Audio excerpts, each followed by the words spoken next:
This is Y News with Angelo Castro III and Darlene Basingan. Good evening. Authorities are preparing the charges to be filed against the arrested alleged bomb maker and close aide of Isnilon Hapilon. Ray Pelayo tells us why. Hamsi Ahmad Marani, the alleged member of the Abu Sayyaf group of ASG and suspected bomb maker of Isnilon Hapilon, is now in the custody of the Zamboanga City Police. Local police say charges will be filed against Marani in the coming days. The suspect would face charges for violating Republic Act 9516 after materials for bomb making was found in his possession. Minamadali natin yung filing for today. So expected dadalhin siya sa Fiscal's Office for filing criminal complaint as soon as possible. Kasi andyan naman na yung mga ebidensya. Marani was arrested last Saturday in a joint military and police operation in Sitio Niog-Niog, Barangay Muti in Zamboanga City. Meanwhile, the suspect strongly denies involvement in the Abu Sayyaf group. He also denies knowing Isnilon Hapilon and how to produce bombs, adding that he seldom goes to Sulu. Kilala mo si Hapilon? Hindi mo. Ano sabi sa'yo nila na yung close in CPS o Yun na nga ma'am, siyang sinabi ng mga pulis ma'am. Kasi forces daw ko ni Isnilon. Sabi ko wala akong alam dyan. Yun lang ang sinasabi ko sa kanila. Bomb expert ka daw eh. Oo, yun nga ma'am. Yun nga sir yung sinabi nila sa akin. Tapos wala silang makuha ebidensya sa akin. The police are now tightening the security in his detention cell as he is considered a high-risk detainee. Joint Task Force Zamboanga insists that authorities have strong basis for arresting the suspect. Yeah, these were previous data na meron tayong mga hawak na data ito at based from the data na hawak natin, talagang kasama ito ni Isnilon doon sa kanyang grupo. Authorities vow to strictly guard all entry and exit points in the Zamboanga Peninsula to prevent a spillover of terrorist group members like Maute. Ray Pelayo, UNTV News and Rescue, Philippines. An opposition lawmaker says the president should not withdraw all military forces in Marawi City in case the Supreme Court nullifies the declaration of martial law in Mindanao. Liberal Party member and Congressman Teddy Bagilat says military troops should remain in the city until the Maute group is defeated and security threats are contained. Bagilat explains the continuous deployment of government troops that will fight against rebels is part of the AFP's regular function even without martial law. Magdalo Party List Representative Gary Alejano meanwhile claims that the president is just using martial law to condition people's minds that he will proclaim it again in the future. Alejano also calls such a move as dangerous. Justice Secretary Vitaliano Aguirre has revealed that Chief Justice Maria Lourdes Sereno wants a continuous trial of the Maute members. Roderick Mendoza will tell us why. Justice Secretary Vitaliano Aguirre today met with Chief Justice Maria Lourdes Sereno to discuss the trial of Maute members who were charged with rebellion for the attack on Marawi City. Aguirre says the Chief Justice wants to speed up the trial. Continuous trial ang gusto ni Chief Justice at pina-check nga sa akin ang facilities ng Bucor in the event that magkaroon ng conviction if Bucor would be able to accommodate them. Abangan niyo po kasi maglalabas na rin po kami ng malawakang impormasyon tungkol sa continuous trial sa criminal cases. Under the continuous trial system, cases are heard from Mondays to Thursdays. Aguirre says they will be needing more prosecutors trained in continuous trial since they expect more will be charged with rebellion. I'm going to reorganize my panels kasi the panel should be composed of Manila prosecutors, Metro Manila prosecutors, and you should undergo immediately training on continuous trial. Aguirre also says he and Sereno already had an understanding that the trial of Maute cases will be conducted inside the Special Intensive Care Area or SICA at Camp Bagong Diwa, Taguig City. We agreed that we hope that we could establish at least 2 courtrooms sa loob ng Taguig ng SICA. But according to the Supreme Court spokesperson, the court's resolution directing trial to be held in Cagayan de Oro City stays for now.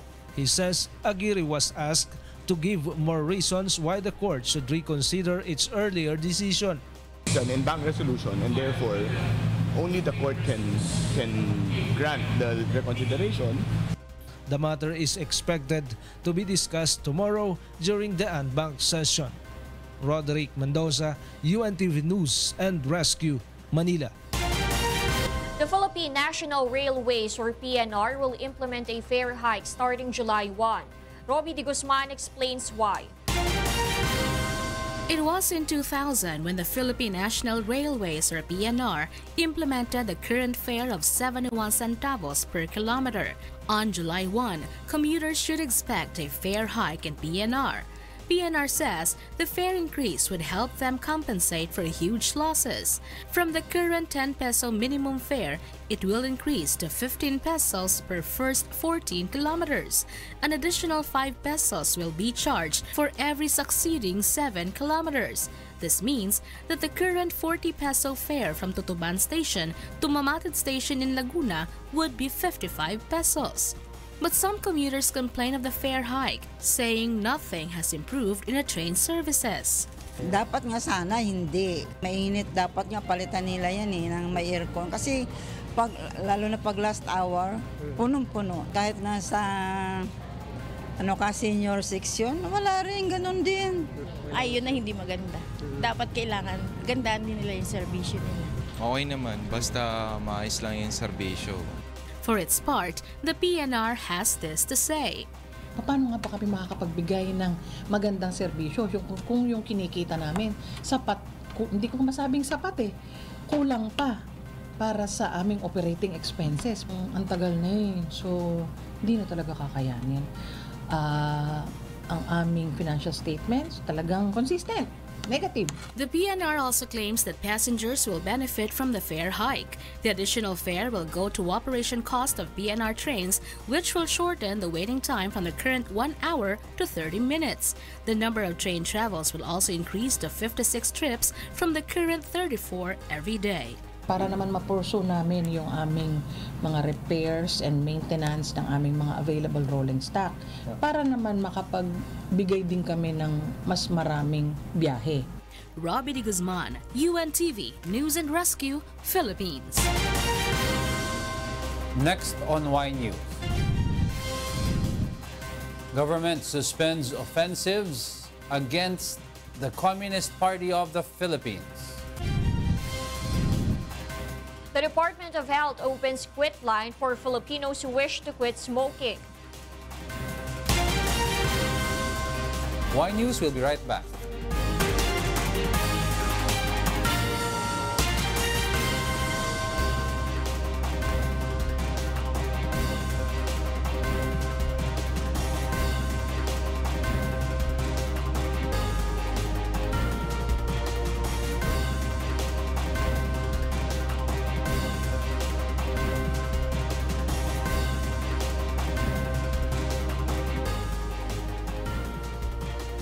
Iloilo City is on heightened alert following the attack of suspected members of the New People's Army or NPA in the town of Maasin yesterday.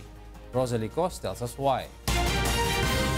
PNP Chief Ronald Bato de la Rosa remains confident that the peace talks between the government and the rebel group will still push through. This after about 50 armed men attacked the Maasin police station and disarmed and handcuffed the police on duty yesterday. Open pa rin tayo.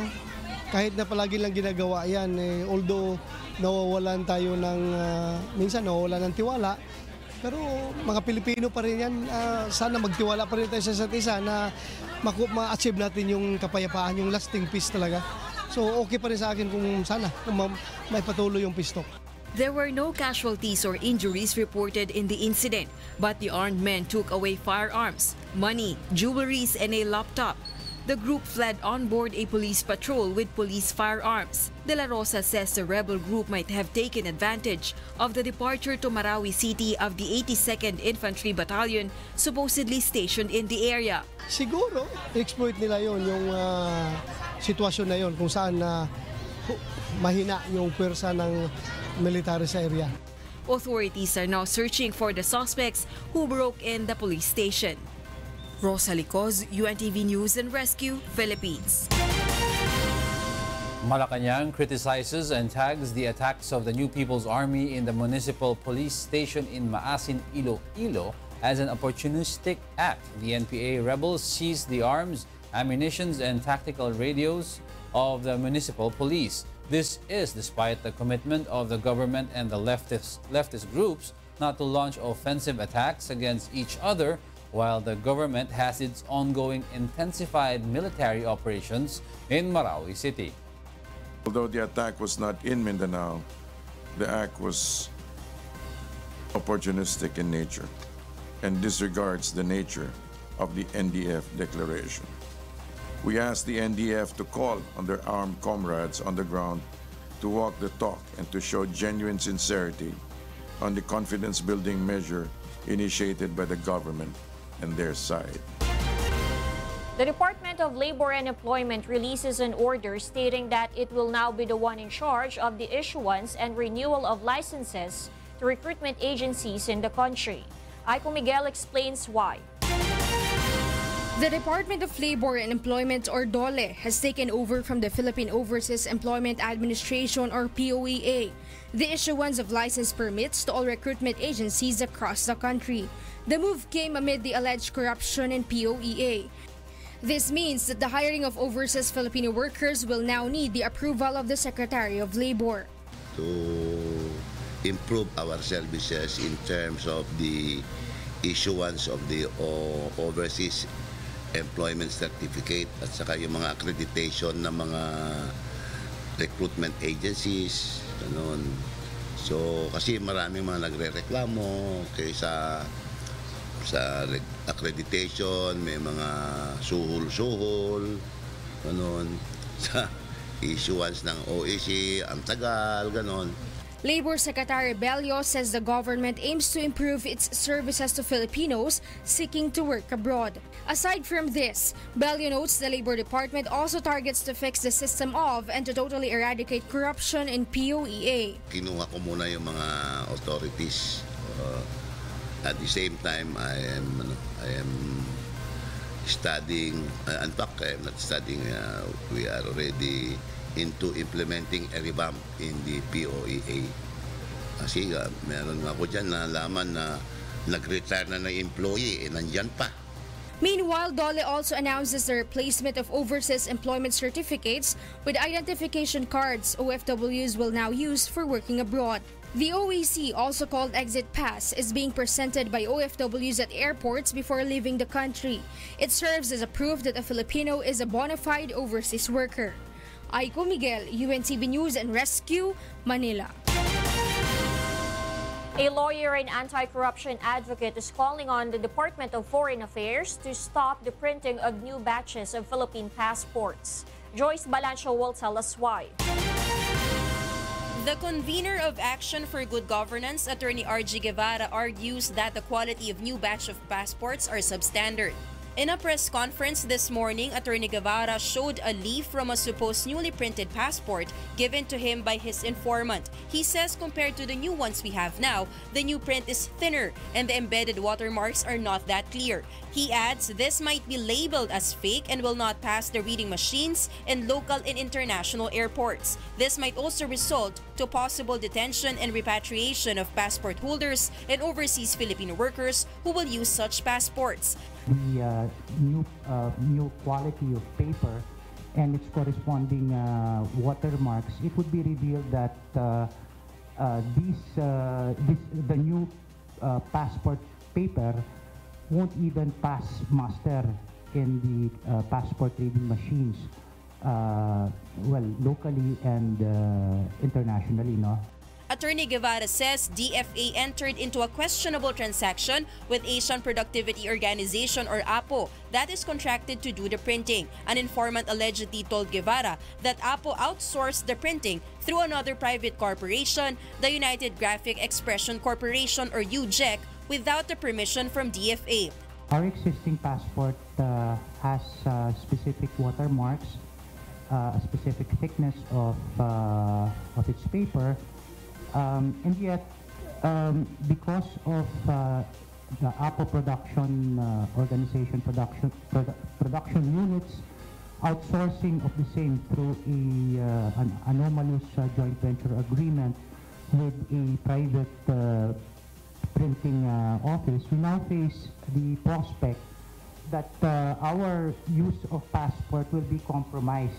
Guevara said UJEC is the company also involved in the mighty cigarette stamp issue. As of this time, DFA has not yet issued a statement or comment on the matter.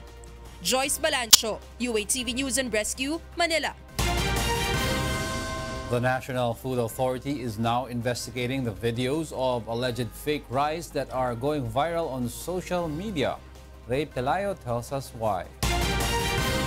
Videos of fake rice have been circulating through social media in the past days. Several netizens even tried to roll steamed rice and make it bounce on the floor, an idea they got from previous posts to check on whether the rice they have is authentic or fake. Some of them say they prefer buying imported rice because it's cheaper. However, the National Food Authority argued that since 2012, when the issue of fake rice surfaced, there was no evidence proving that there was such in the country. NFA is now collecting samples of the alleged fake rice from netizens, like those from Borongan, Samar, for testing. The result will be released in public after 5 days. Meanwhile, the NFA has tried to imitate what netizens did using locally produced rice. Walang katotohanan na fake rice yun dahil kami sinaing namin at kinimpal namin at ibinato namin sa floor. Ganon din ang effect. Others even tried to fry the rice and it ended up burning. Kahit na anong klaseng pagkain, mabigas man yan o kung karne man yan o isda man yan, pagka nasunog ng gusto, nakakaroon siya ng apoy sa ibabaw. NFA explains some of the features of authentic rice are the marks of chaffs on the side and a chalk-like tip. Kahit siya ay well-milled, meron natitirang bran streaks doon sa bigas para makita natin na yun ay totoong bigas. Secretary Manny Piñol encourages consumers to buy locally produced rice to make sure that it is authentic. Posible na meron talagang fake rice. Ang masasabi ko lang dyan na para maiwasan natin yung mga ganyang insidente, let's rely on the Filipino farmer. NFA said incidents of fake rice may be reported through the Malacanang hotline 8888 or NFA hotline 0906 431-3133. Ray Pelayo, UNTV News and Rescue, Quezon City. The Department of Health opens a quit line as part of its anti-smoking campaign. Monokson tells us why. Quitline is a phone and mobile-centered support service under the Stop Smoke program of the Department of Health and the World Health Organization. Those who want to join the program can register through their mobile phones by texting Stop Smoke to 29290-165-364. They will receive a computer-generated instruction which they need to follow and answer a few questions. After completing the registration, the sender will receive a daily text message from the Quit line. Another way to join the program is through calling the number 165-364. A quitter can talk to an operator from the lung center who will advise him or her on how to quit smoking. This particular strategy has long been proven in other countries, so we are evidence-based in terms of how we move the tobacco control agenda forward. Of course, it is more successful if it is done in conglomeration with other strategies. DOH says the Quit line will greatly help to lessen the number of smokers in the country. Based on data, 30% of Filipinos quit smoking in 2009, and the figure declined by 6% in 2015. That 6% is translated to more than 1 million cigarette smokers in the country. Quitline is free and is operational 24/7. Yung ating face-to-face na mga counseling and face-to-face parang services are also free in government hospitals. So may network na po tayo dito sa buong NCR, and hopefully the Lung Center of the Philippines will also start training other LGU as well as DOH hospitals. Emer Rojas has quit smoking a few years ago. He admits it is not easy to quit smoking. But with free services that the government provides, it will now be easier for smokers to quit. Yung success rate ng mga leaders, actually mababa nga talaga yung success rate na yan. Pero mas maganda kaysa sa wala tayong win line. Itong win line na ito ay malaki ang may tutulong sa mga talagang gustong tumigil na manigarilyo. The health department is aiming to lower the percentage of cigarette smokers in the country by 15% in 2022. Mon Hokson, UNTV News and Rescue, Quezon City. The Philippines, Indonesia, and Malaysia have launched joint naval and air patrol in trilateral borders. This aims to intensify the security and prevent threats of terrorism and other transnational crimes in the region. Armed Forces of the Philippines Brigadier General Restituto Padilla says military personnel of Indonesia and Malaysia can enter the Philippine territory in cases of hot pursuit. So bahagi yan ng pagpapatibay nitong ating mga lagusan at daanan ng mga nationals from the different countries that are involved in this partnership.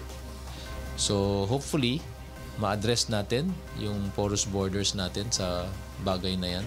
Pagkakaroon ng mas maayos na pagpatrolya, unang-una para ma-prevent yung abduction at high sea, yung mga nangyayaring pagdukot. An anti-corruption group asked the Office of the Ombudsman to investigate the alleged anomalous transaction entered into by several officials of the Department of National Defense under the Aquino administration. Monokson tells us why. The anti-corruption group Anti-Trapo Movement or ATM sent a letter to the Office of the Ombudsman asking it to investigate the alleged anomalous purchase of expensive FA-50 or trainer jets by the Armed Forces of the Philippines or AFP and Department of National Defense or DND during the term of the Aquino administration. The group claims the aircrafts are overpriced. Alam namin, ito ay allegedly overpriced kasi meron nag-o-offer ng $20 billion lang na mas sophisticated dito sa FA-50 na ang mahal-mahal ng presyo pero ang capacity niya ay hindi katumbas ng presyong pagkakabili. It says the price of one FA-50 already amounts to a combined price of 3 trainer jets. One unit of FA-50 is $35 million. The group claims the 12 trainer jets bought by the DND and AFP amounts to a total of 18.9 billion pesos. The government purchased the units from the Korea Aerospace Industries in South Korea. The group noted that a huge amount of money was wasted as the said FA-50s can be used for ceremonies only and not for battle. The group also claims to discover that the individuals who negotiated for the trainer jets have links to the Israel Aerospace Industries that allegedly faces corruption scandal in Israel. Yung nagre-represent sa kanila dito ngayon are allegedly well placed, well connected, at maraming tao sa DND at saka sa AFP. Naibenta nga nila yung napakamahal na F-50. In the coming days, the group will formally file a complaint at the Office of the Ombudsman against the individual it says are involved in the allegedly anomalous transaction. The DND and AFP, on the other hand, say they are not against the filing of the anti-corruption group. If an investigation pushes through, the two defense establishments vow to cooperate so the truth will come out. Mon Hokson, UNTV News and Rescue, Office of the Ombudsman.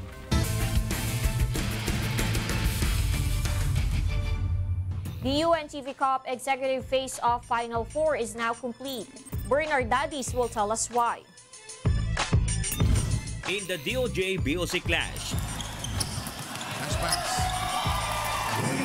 DOJ Justice Boosters enters the UNTV Cup playoffs after beating the BOC Transformers in yesterday's first game with a stunning 90-48 on the final scoreboard.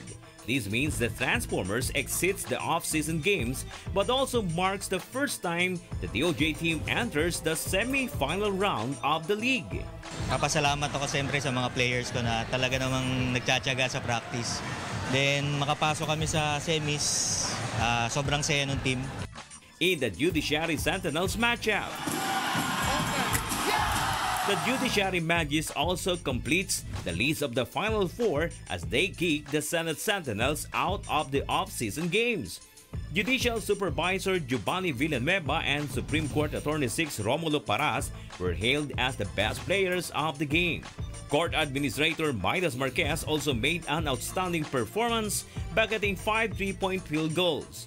Ang game plan namin kasi look for open man lang, mabilis ang bola, kung sino libre, tumira para bumuka yung depensa nila, para mabigyan yung big man namin sa ilalim.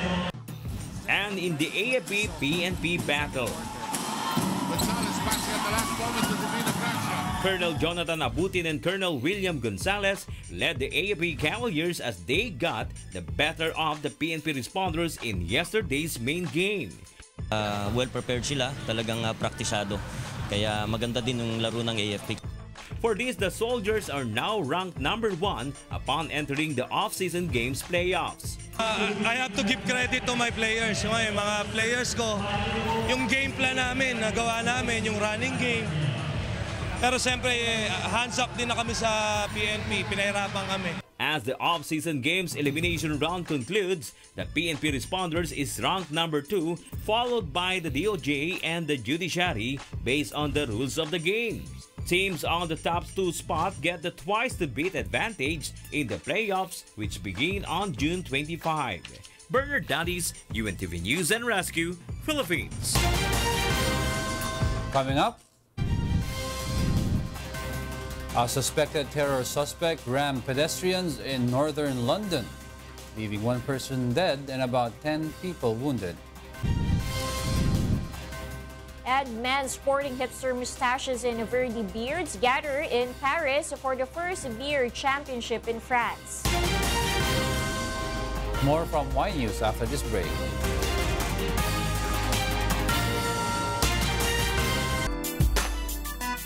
Amateur composers from the United Arab Emirates have proven that 2 heads are better than 1. Robbie de Guzman tells us why. Our song of the week. Bukod Tangi. The song composition of a tandem of 2 Filipinos working in the United Arab Emirates was hailed as the Song of the Week on last night's ASOP Music Festival 3rd weekly elimination episode for the month of June. It was selected as the winner over Biyaya Ka, composed by Aldrin Ton of Caloocan City, and For You Alone, written by Alexander Hernandez of Masbate. The lyrics of the song entitled Bukod Tangi were written by Jocelyn Canlas with music and arrangement by Jonathan Bobbies. Jocelyn works in an advertising firm as a medical executive, while Jonathan works as a teaching assistant in the music department in a school in UAE. Last night's panel of judges were impressed by the masterpiece of the 2 OFWs. Congratulations for a beautiful song. Napakaganda nung yung sinasabi mo. Very powerful ang melody, lalo na dun sa chorus. And nagawa ng paraan ni Angelo na lalo pang madagdagan ng emotions. Meanwhile, Dr. Musico Mon Del Rosario gives a piece of his mind. I think dito ang title na appropriate dito, Ikaw, Panginoon. Yun eh. Kasi yun ang unang matatandaan. Angela Miguel, who interpreted Bukod Tangi, had a momentous performance aside from having fun on ASOP stage. First time ko rin kumanta ng praise song, so bali gusto ko rin siya actually, kaya rin akong pumayag. And for a change naman, kasi madami nang tinutugtog ngayon, di ba? So ito, at least iba. At least may communication kami ni God for this moment. A Song of Praise or ASOP Music Festival airs every Sunday from 7 to 8 p.m. on UNTV with live streaming via untvweb.com. Robbie de Guzman, UNTV News and Rescue, Philippines. Those are the reasons behind the news. June 19, 2017. I'm Angelo Castro III. Reasons we delivered to you as they unfold. I'm Darlene Basingan. Because we need to know, we will always ask why. Thank you for watching Y News.